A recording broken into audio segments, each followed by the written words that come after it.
ओम शांति।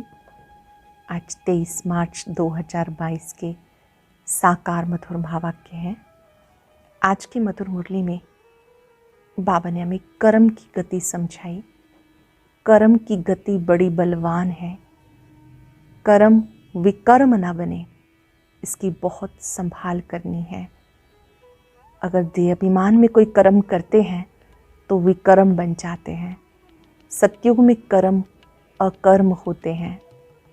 बहुत सुंदर बात बाबा ने समझाई कि कर्म विकर्म ना बने, उसके लिए पहले से बाबा से राय लो कि बाबा आपकी इसमें श्रीमत क्या है। अगर पहले से राय लेंगे तो बाबा समझाएंगे कि बच्चे ऐसे ऐसे करो। कोई करने के बाद बताते हैं। बाबा कहते बाबा से कुछ भी छिपाओ मत। बाबा सर्जन भी है। जैसी जिसकी कमज़ोरी होती है बाबा वैसी राय देते हैं। कोई बच्चे छिपाते रहते हैं, देहाभिमानवश कर्म करते हैं। बाबा ने कहा कि बच्चे अगर छिपाएंगे तो पाप वृद्धि को पाते रहेंगे। फिर उनका क्या दंड होगा? कल्प कल्पांतर के लिए पदभ्रष्ट हो जाएगा। हमें सजाएं ना खानी पड़े, उसके लिए सच्चे बाप से सच्चे रहो। कदम कदम पर बाबा से पूछते रहो। बाबा जो आप कहेंगे हम वही करेंगे। अगर कहीं पर भी कोई विकर्म बन जाता है तो लिख करके साकार को भी देना है। बाबा ने कहा जो बच्चे सच्चे रहते हैं तो उनके पाप आधे माफ़ हो जाते हैं। अगर कोई छिपाते रहते हैं तो अंदर ही अंदर वृद्धि होती रहती है, विकर्मों का दंड मिलता रहता है। बाबा को सच बताएंगे तो बहुत सहायता मिलेगी। भक्ति में काशी कलवट खाते हैं। यहाँ काशी कलवट खाने की बात नहीं, लेकिन यहाँ पर तो बाबा को कदम कदम पर राय लेकर आगे बढ़ते रहना है। जैसे मम्मा बाबा अच्छा पुरुषार्थ करते हैं, ऐसे हमें भी गद्दी नशीन बनना है। सुनते हैं बाबा के मधुर बोल, बाबा के शब्दों में अच्छे से बाबा की बात को समझेंगे। अपने आप को चेक करेंगे कि मेरे कर्म कहीं विकर्म तो नहीं बन रहे। याद की अग्नि से पापों के बोझे को उतार देना है। बाबा ने कहा मीठे बच्चे, कोई भी कर्म विकर्म ना बने, इसकी पूरी पूरी संभाल करो। कदम कदम पर बाबा की श्रीमत लेकर फिर कर्म में आना है। कोई भी कर्म विकर्म ना बने, इसकी पूरी संभाल करनी है। कदम कदम पर बाबा की श्रीमत लेकर फिर कर्म में आना है। क्वेश्चन है, विकर्मों से कौन बच सकते हैं? बाबा की सहायता किन्हें मिलती है? विकर्मों से कौन बच सकते हैं? बाबा की सहायता किन्हें मिलती है? जो बाबा से सदा सच्चे रहते हैं, प्रतिज्ञा कर विकारों का दान देकर वापस लेने का संकल्प नहीं करते, वो विकर्मों से बच जाते हैं। बाबा की सहायता उन्हें मिलती है जो कर्म विकर्म बनने से पहले राय लेते हैं, साकार को अपना सच्चा सच्चा समाचार बताते हैं। बाबा कहते बच्चे सर्जन के आगे कभी अपनी बीमारी को छिपाना नहीं। पापों को छिपाएंगे तो वृद्धि होती रहेगी, पद भ्रष्ट हो जाएगा। छिपाने से क्या क्या नुकसान है? वृद्धि होती रहेगी, पद भ्रष्ट हो जाएगा, सजाएं भी खानी पड़ेंगी। गीत है, बचपन के दिन भुला ना देना, आज हंसे कल रुला ना देना। ओम शांति। बच्चों ने गीत सुना कि बाप बच्चों को सावधानी देते हैं, हे बच्चे तुम आकर ईश्वर के बने हो। जानते हो हम ईश्वर की संतान हैं। सारी दुनिया मानती है कि वो गॉड फादर है। फादर माना हम उनकी संतान ठहरे। परम पिता तो बच्चे ही कहेंगे। तुम लौकिक के बच्चे तो हो, पारलौकिक बाप के बने हो। किस लिए? बेहद बाप से बेहद सुख का वर्षा पाने के लिए। बाबा के क्यों बने हैं? बेहद बाप से सुख का वर्षा पाने के लिए। बाप है स्वर्ग का रचयिता। स्वर्ग में जरूर देवताओं की बादशाही लेते हैं, साहूकार की, कभी गरीब की गोद नहीं लेंगे। बाबा ने कहा बाप है स्वर्ग का रचयिता, स्वर्ग में जरूर देवताओं की ही बादशाही होती है। इस समय तुम बच्चे गोद में आए हो। साहूकार की गोद में गरीब इसलिए जाता है कि कुछ लाभ होगा, तब गोद लेंगे। तुम भी अब जानते हो हम ईश्वर के बने हैं, उनसे स्वर्ग की बादशाही मिलती है। अब ऐसे बाबा को कभी भूलना नहीं चाहिए। अटेंशन देंगे बाबा के बोल पर। ऐसे बाबा को कभी भूलना नहीं चाहिए, उनकी मत पे चलना चाहिए। रावण की मत पे तो विक्रम करते रहेंगे। इन 5 विकारों के वश नहीं होना। कहीं भी देखो धोखा खाता हूँ तो झट बाबा से मत लेना, मतलब बाबा की राय लेना। कहीं पर भी लगे कि धोखा मिल रहा है तो बाबा की राय लेना। कर्म विकर्म बनने से पहले पूछना चाहिए, बाबा हम ये कर सकते हैं या नहीं। समझाया जाता, कभी देह अभिमान में नहीं आना, अपने को आत्मा समझ परम पिता परमात्मा की मत पे चलते रहना कदम कदम पर। कभी कोई बात समझ में ना आए तो पूछना है कि बाबा मैं फलाने पे फिदा हुआ हूँ, मेरे को काम के भूत ने घेरा है। तूफान तो बहुत आएंगे, अपने को संभालना है। तूफान तो बहुत आते रहेंगे, खुद को संभालना है। गटर में गिरा तो गोया बेहद के बाप को भूल काला मुँह कर दिया। बाबा तुम्हें गोरा बनाने आए हैं, इसलिए 5 विकारों के फंदे में कभी नहीं फंसना। फंसेंगे तब जब देहाभिमान में आएंगे। देहाभिमानी होगा तो बाबा का डर रहेगा। विकार में जाने से बड़ा विक्रम बन जाता, क्योंकि तुमने विकारों का दान दिया है। बाबा के बने हैं, विकारों का दान दिया है। अगर दान देकर वापस लिया तो हाल वही होगा जैसे हरिश्चंद्र का मिसाल है। यहाँ पैसे की तो कोई बात नहीं, यहाँ 5 विकारों का दान है। तुम्हारे पास जो कांटे हैं वो दान में दे दो, फिर कभी काम में नहीं लाना। अगर वापस लेना हो तो इतला करना, ना बताने से पाप वृद्धि को पाते रहेंगे। बाबा को सच नहीं बताएंगे तो पाप वृद्धि को पाते रहेंगे, फिर विकार में जाते रहेंगे। बताने से सहायता मिलेगी। हम शिव बाबा के बच्चे हैं, बाबा से प्रतिज्ञा की है कभी हार नहीं खाएंगे। यह 5 विकार रूपी दुश्मन को जीतने की बॉक्सिंग, उसमें कभी हराएंगे नहीं। अगर गिरा तो शिव बाबा झट जान जाएंगे। फिर हुक्म मिला हुआ है साकार को लिखना, नहीं लिखेंगे तो विक्रम बढ़ता जाएगा, 100 गुना सजा खानी पड़ेगी। बाबा को बताने से आधा कट हो जाएगा। बाबा को सच बताएंगे आधा कट हो जाएगा। ऐसे बहुत बच्चे हैं जो लज्जा के मारे समाचार देते नहीं। जैसे कोई गंदी बीमारी होती है तो सर्जन को बताने में दिल खाती है, तो सर्जन क्या कहेंगे, फिर नतीजा क्या निकलता है, बीमारी बढ़ती जाती है। बाबा समझाते बच्चे कोई भी पाप हो तो कभी छिपाना नहीं, नहीं तो बिल्कुल पदभ्रष्ट हो जाएगा। कल्प कल्पांतर ऐसा ही पदभ्रष्ट मिलेगा, फिर ज्ञान तो ले नहीं सकेंगे। पूछते हैं बाबा उनकी क्या गति होगी, वे बहुत सजा खाएंगे। कयामत के समय सजाओं का हिसाब किताब चुकतू होता। जे काशी कलवट खाते हैं, सच सच शिव पर तुम बलि चढ़ते हो, शिव का बनते हो वर्षा लेने के लिए। बाकी वे जो काशी कलवट खाते हैं वह तो घात करना है, परंतु नोंदा भक्ति से बलि चढ़ते हैं तो जो पाप किए हुए हैं उसकी सजा उस समय भोग कर पाप खत्म होते हैं। फिर पाप करने से तो छूट ना सके, योग अग्नि से पाप भस्म हो सकते हैं। माया के राज्य में कर्म विकर्म ही बनते हैं। माया का राज्य है, कर्म विकर्म बनते हैं। सत्युग में विकर्म नहीं बनता, क्योंकि माया का राज्य ही नहीं। अब सारी दुनिया भ्रष्टाचारी है। पहला नंबर भ्रष्टाचार है विकार में जाना। जो पैदा ही भ्रष्टाचार से होते हैं वो पाप ही करते हैं। है ही रावण राज्य, रावण को जलाते हैं, परंतु रावण क्या चीज़ है बिल्कुल नहीं जानते। रावण कहते 5 विकारों को, स्वर्ग में ये विकार होते नहीं, इसलिए उनको वाइसलेस वर्ल्ड कहा जाता। वहाँ दूसरा कोई राज्य अथवा खंड होता नहीं। इस्लामी बोधि आदि सब पीछे आए, वो भी पहले सतो प्रधान होते, फिर रजोतमों में आते। सत्युग त्रेता में संपूर्ण निर्विकारी थे, अब धीरे धीरे संपूर्ण विकारी बनते गए। पूरा विकारी बनने में समय लगता है। सत्युग में 16 कला, फिर 14 कला, फिर कला उतरते जाते हैं, क्योंकि है ही उतरती कला। अब तुम्हारी है चढ़ती कला। चढ़ती कला राम बनाते हैं, उतरती कला रावण बनाते हैं। जैसे चंद्रमा की धीरे धीरे कला कम होती जाती, दुनिया भी ऐसी है। अभी तो 9 कला, कोई कला नहीं रही है। ऐसे समय पर बाबा आकर 16 कला संपन्न बनाते हैं।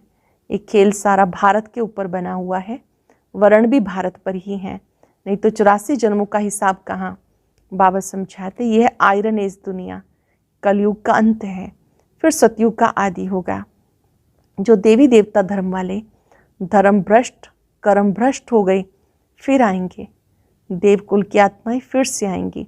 तुम आए हो ना, देखो झाड़ के अंत में ब्रह्मा खड़ा है, वह तमो प्रधान और नीचे तपस्या कर रहे हैं सतो प्रधान बनने के लिए। तो जैसे ब्रह्मा तपस्या कर रहे हैं वैसे ही ब्रह्मा कुमार कुमारियाँ, अब जो ये ब्रह्मा सतो प्रधान बन रहे हैं उसमें परमात्मा आकर अपना परिचय देते हैं, इनको बताते हैं तो बच्चों को भी बताते हैं, ब्रह्मा को भी बताते हैं तो बच्चों को भी बताते हैं। बाबा और तुम बच्चे जो कल्प वृक्ष के नीचे तपस्या कर रहे हो देवता बनने के लिए, ये मंदिर हूबहू तुम्हारा जड़ यादगार है। अब ऐसा कोई बुद्धिमान बच्चा हो तो इस मंदिर की पूरी हिस्ट्री ज्योग्राफी बताए कि ऊंचे से ऊंचा मंदिर है, इसमें मम्मा भी हैं, बाबा भी हैं, बच्चे भी तपस्या कर रहे हैं। जिन्होंने भारत को स्वर्ग बनाया उनकी हिस्ट्री ज्योग्राफी विलायत वाले सुनेंगे, कहेंगे ये तो हमारे बाप का मंदिर है जो भारत को हेवन बनाते हैं, जो इस समय प्रैक्टिकल में बैठा है। ये तो कोई जानते नहीं है, ये सब चित्र अंधश्रद्धा से बने हुए हैं।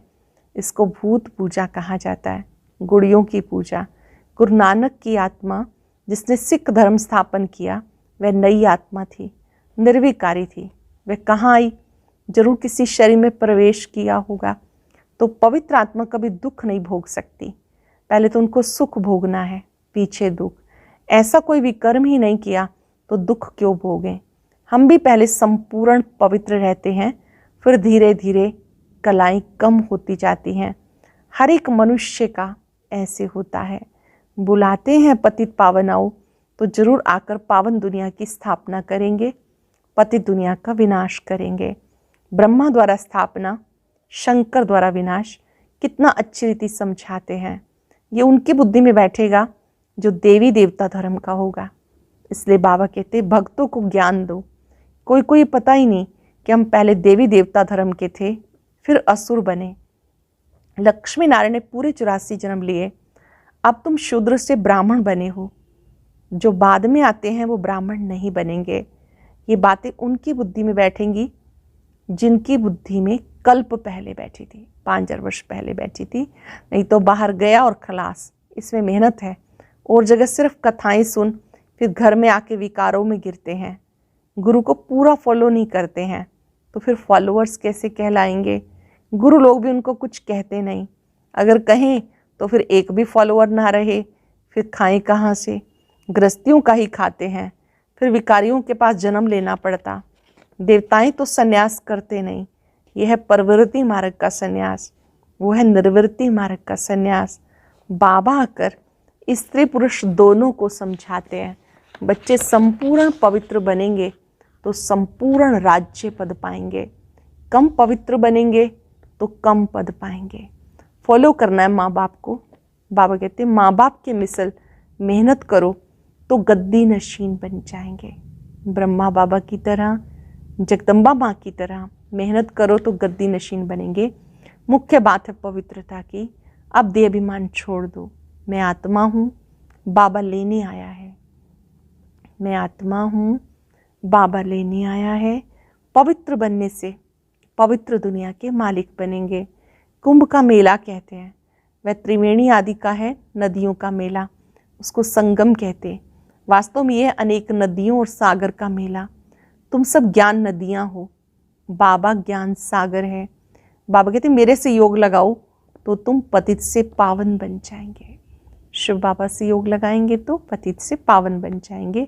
मरना तो है ही, बाप से वर्षा लेना है तो अभी भक्ति का फल भगवान से ले सकते हो, नहीं तो समझेंगे तुमने भक्ति की ही नहीं। भक्ति करने वाले ही आकर राज भाग लेंगे। बाबा कितना अच्छी रीति समझाते हैं, और सबकी बुद्धि में तो शास्त्र ही होंगे। यहाँ ज्ञान सागर बाप समझाते कि तुम श्रेष्ठ बन रहे हो। राजधानी स्थापन करने में बहुत मेहनत लगती है, रुद्र ज्ञान यज्ञ में बहुत विघ्न पड़ते हैं। बाबा आकर जब ये स्थापना का कार्य करते हैं, असुरों के बहुत सारे विघ्न पड़ते हैं। अच्छा, मीठे मीठे सिक्के लदे बच्चों प्रति माता पिता बाप दादा का याद प्यार गुड मॉर्निंग। रूहानी बाप की रूहानी बच्चों को नमस्ते।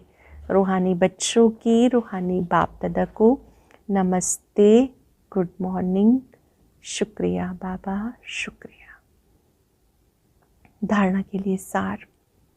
पहली पॉइंट है, देह अभिमान में आकर कभी विकारों के फंदे में नहीं फंसना। कर्म विकर्म ना बने, इसलिए कर्म से पहले बाबा से राय लेनी है। माँ बाप को फॉलो करना है। ऊंच पद के लिए संपूर्ण पावन जरूर बनना है। माँ बाप को फॉलो करना है, ऊंच पद के लिए संपूर्ण पावन जरूर बनना है। वरदान है, न्यारेपन की अवस्था द्वारा पासवीं ऑनर का सर्टिफिकेट प्राप्त करने वाले अशरीरी भाव। न्यारेपन की अवस्था द्वारा पासवीं ऑनर का सर्टिफिकेट लेने वाले अशरीरी भाव। पासवीं ऑनर का सर्टिफिकेट प्राप्त करने के लिए मुख और मन दोनों की आवाज से परे शांत स्वरूप की स्थिति में स्थित होने का अभ्यास चाहिए। आत्मा शांति के सागर में समा जाए, ये स्वीट साइलेंस की अनुभूति बहुत प्रिय लगती है। तन मन को आराम मिल जाता है। अंत में ये अशरीरी बनने का अभ्यास ही काम में आता है। शरीर का कोई भी खेल चल रहा है, अशरीरी बन आत्मा साक्षी हो, अपने शरीर का पार्ट देखे। अशरीरी बन आत्मा साक्षी होकर शरीर का पार्ट देखे, तो यही अवस्था अंत में विजयी बना देगी। जब ऐसी न्यारेपन की अवस्था होगी तो ये अवस्था विजयी बना देगी। श्लोक ने सर्व गुणों और शक्तियों का अधिकार प्राप्त करने के लिए आज्ञाकारी बनो। सर्व गुणों और शक्तियों का अधिकार प्राप्त करने के लिए आज्ञाकारी बनो। आज बार बार अशरीरी बनने का अभ्यास करेंगे ताकि मन को तन को आराम मिले और इस न्यारेपन से हम बाबा की समीपता का अनुभव करें। साक्षी होकर जैसे कि शरीर का पार्ट देख रहे हैं, पूरा दिन अशरीरी बनेंगे और साक्षी दृष्टा रहेंगे। मातेश्वरी जी के महावाक्य, मातेश्वरी जी के अनमोल महावाक्य, सृष्टि पर कभी प्रलय होती नहीं, अर्थात संपूर्ण जलमयी हो जाए, विनाश हो जाए, ऐसा नहीं होता। सृष्टि पर प्रलय कभी होती नहीं। अब ये जो मनुष्य समझ बैठे हैं किसी सृष्टि पर कोई समय प्रलय अवश्य होती है, वो प्रलय तो ऐसे ही समझते हैं। अब प्रलय का मतलब है सृष्टि पर जलमयी हो जाना। नई सृष्टि की स्थापना होती है, जिस नई सृष्टि की शुरुआत दिखाते हैं। कैसे सृष्टि के आदि में श्री कृष्ण देवता पीपल के पत्ते पर अंगूठा चूसते हुए सृष्टि पर पधारे हैं, फिर ऐसे ही सृष्टि की उत्पत्ति शुरू होती। अब ये विवेक चलाने की बात है। जब हम कहते हैं प्रलय का अर्थ है जलमयी, तो इसका मतलब है एक भी सृष्टि पर ना रहे। मनुष्य ये नहीं जानते कि प्रलय का मतलब क्या है। प्रलय का यथार्थ मतलब है सृष्टि पर जो इतनी अपवित्रता होने के कारण सृष्टि दुखी हो पड़ी है, उस अपवित्रता की प्रलय हो जाती है और सृष्टि पवित्र बन जाती है। गोया तमोगुणी सृष्टि बदल सतोगुणी सृष्टि बन जाती है। इसका मतलब है सृष्टि पर प्रलय नहीं होती, मगर सृष्टि पर आसुरी अवगुणों की प्रलय होती है। आसुरी अवगुणों की प्रलय हो जाती है, बाकी कोई मनुष्य की प्रलय नहीं होती। अगर सृष्टि प्रलय हो जाती है तो फिर गीता में भगवान ने जो कहा सृष्टि अनादि चली आती है, तो क्या ये भगवानुवाद झूठा समझे? बाकी इतना जरूर है, पुरानी दुनिया अर्थात तमोगुणी सृष्टि का विनाश हो, फिर नई सतोगुणी दुनिया की स्थापना होती है। तो विनाश और स्थापना का कार्य दोनों इकट्ठे चलते हैं। ऐसे नहीं कहेंगे कि सृष्टि प्रलय हो जाती है, इसी सृष्टि पर स्वर्ग और नर्क की स्थापना होती है। बल्कि जब स्वर्ग है तो नर्क नहीं, जब नर्क है तो स्वर्ग नहीं। स्वर्ग कहते हैं जहाँ पवित्र देवी देवताओं का निवास स्थान है। नर्क कहते हैं मृत्यु लोक को, जहाँ अपवित्र मनुष्य आत्माओं का निवास स्थान है। मानो अपवित्रता की प्रलय हो जाती है। सरल शब्दों में कि मनुष्य आत्माओं की प्रलय की बात नहीं है, लेकिन सृष्टि पर अपवित्रता का प्रलय हो जाता है, अवगुणों का प्रलय हो जाता है, गुणों की सृष्टि आ जाती है। अभ्यास करेंगे। मैं अशरीरी आत्मा हूं, साक्षी दृष्टा हूं। संसार के खेल को ऐसे देखेंगे जैसे बाबा देखता है। हर दृश्य को देखते हुए उपराम अवस्था में रहना, अप्रभावित रहना, अचल अडोल रहना। मैं अशरीरी आत्मा, साक्षी दृष्टा हूं।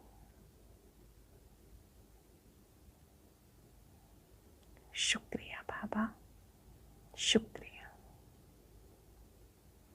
ओम